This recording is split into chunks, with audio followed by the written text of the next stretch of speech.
Hi everybody, and welcome to Paper Wishes Weekly Webisodes. I'm Leane, and today I've got a collection of pop-up card dies from Leane Creatief. She's out of Holland, and they make beautiful pop-up cards just like this one. Look at that. They're very easy to use and really versatile. I can't wait to show you what my friend Debbie did with all of these, so come back and play with us. All right, so let's talk about this first one. This is a beautiful church die. And Debbie used lots of inks on the inside of this. If you want to know the exact colors of inks and pens that she used on our Paper Wishes webisode page, if you just look below the video and you'll see a photo of this card, you click on them and it'll tell you all of the supplies that she used, and those are links there too. And also below the video, we have every product that you can add right into your cart. If you're watching us on YouTube, just look for the link in the description box below the video and it'll take you to this Paper Wishes webisode page. So let's talk about what Debbie used on her card first, and then we'll get to the making of it. So this one is Foggy Forest 12 by 12 pattern cardstock, and it also has the coordinating solid cardstock as well, which is important for the outside of the card. So for this card, to make these pass through a 6-inch wide platform die cutting machine, you need to make sure that this inner card, and what I mean by that is this card right here, is going to fit through. So we recommend cutting this to 6 inches wide or even less because there's lots of room. And then to make it close properly and center here, we recommend 4 3/4. So that would put you just under 10 inches for your card, or you could just take one of our cards, which are 5 by 6.5 inch, and you could just cut it down. So that's what we did here. So we cut that down to 6 and then 4 3/4 of an inch, or rather 6 and then 4 3/4 of an inch. So really easy to do. And then this piece right here is solid cardstock from the Foggy Forest collection. And this one we cut to, what was my note saying here?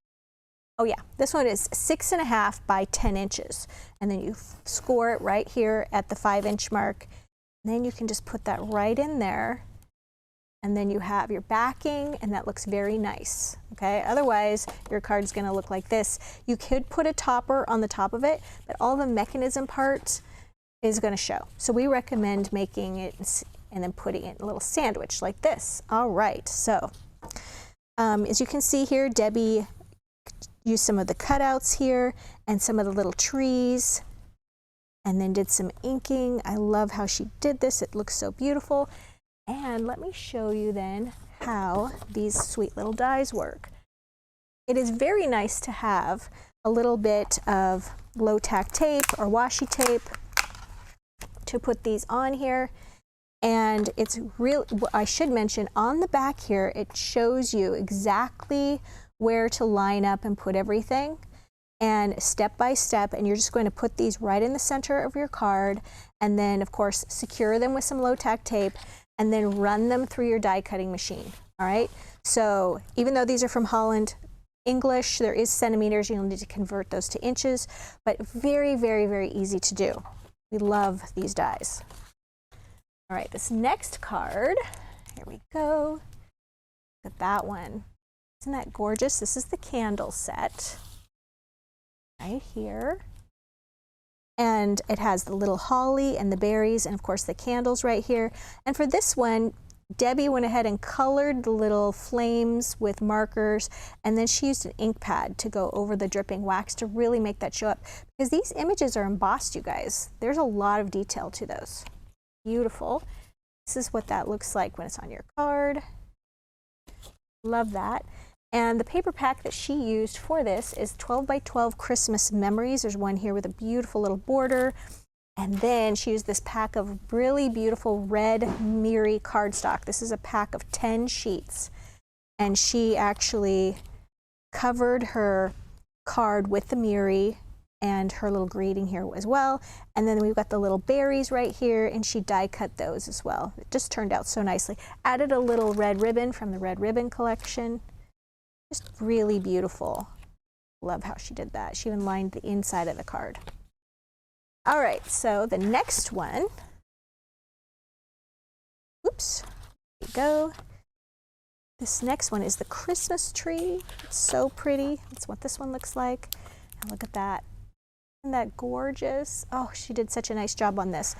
And here we've got these little embossed gifts, and she actually cut those out of the same burgundy cardstock that the outside of the card is made out of, and she used a gold ink pad, and just to give those an extra bit of shimmer.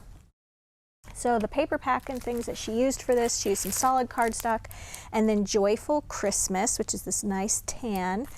And then, oops, we've got these really sweet little joyful die cuts. We actually separated this. We had this out last year, and it had the 12 Days of Christmas with it. We realized some people don't want to have the 12 Days of Christmas, so we divided that into 2 different products now. So we've got all these wonderful tags, and they worked so beautifully here. And then in between the tags, we've got this really sweet loopy border. That's this one right here from this Border Slimline dies. This is one of my favorites. And even has some on the inside right here. So cute. And then our little greeting, this is little Merry Christmas. It's from the Merry Christmas Dazzle sticker collection. Look at all the finishes they come in. Really, really cute. And this is what this pop-up looks like when it's just cut from the white background. Very, very pretty. So you guys, we have a fantastic money saver on this deal. I would definitely encourage you to check that out. If you're watching us on our Paper Wishes webisode page, then that money saver is right there, right over on the right-hand side. And all the items individually, the paper packs, everything are listed down below the video. And as I said before, if you're watching us on YouTube, just look below the video in the description box and you'll find a link to take you to this Paper Wishes webisode page. And while you're there, we'd really appreciate a thumbs up. It really helps people find our channel. And subscribe. We do 4 to 5 videos a week, and we wouldn't want you to miss a thing. Thanks for joining me today, and I'll see you next time.